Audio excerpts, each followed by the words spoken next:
नमस्कार, मैं हूं करमवीर और आप देख रहे हैं फॉलो अप।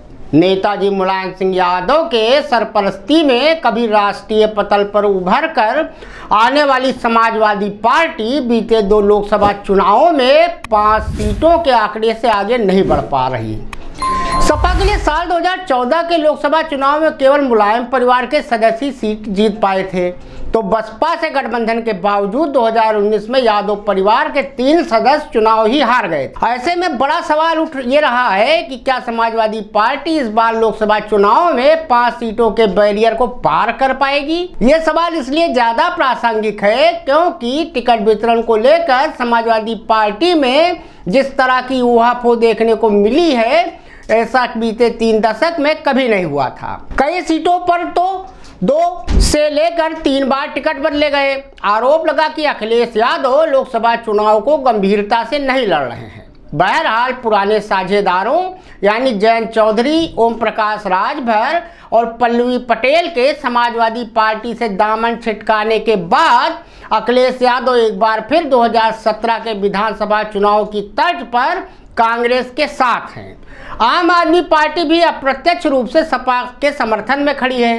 अखिलेश ने 2024 के लिए पार्टी के परंपरागत MY यानी कि मुस्लिम यादव समीकरण से अलग रणनीति बनाई है और अब पार्टी की नज़र गैर यादव, पिछड़े और दलित वोटरों पर है, यानी PDA पर है। ये वोटर या तो बसपा के वोटर थे या भाजपा के।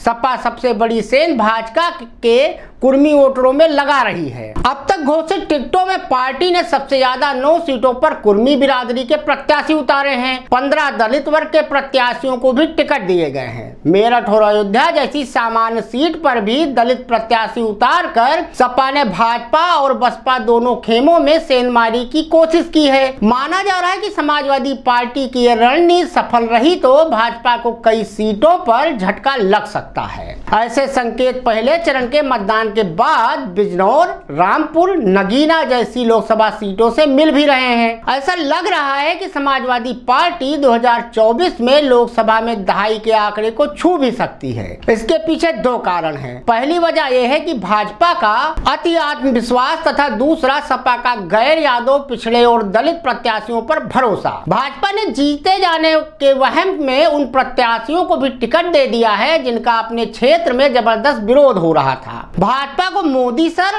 तथा राम मंदिर पर जरूरत से अधिक भरोसा है और उसके उम्मीदवारों को लग रहा है कि टिकट मिल जाना ही जीत की गारंटी है।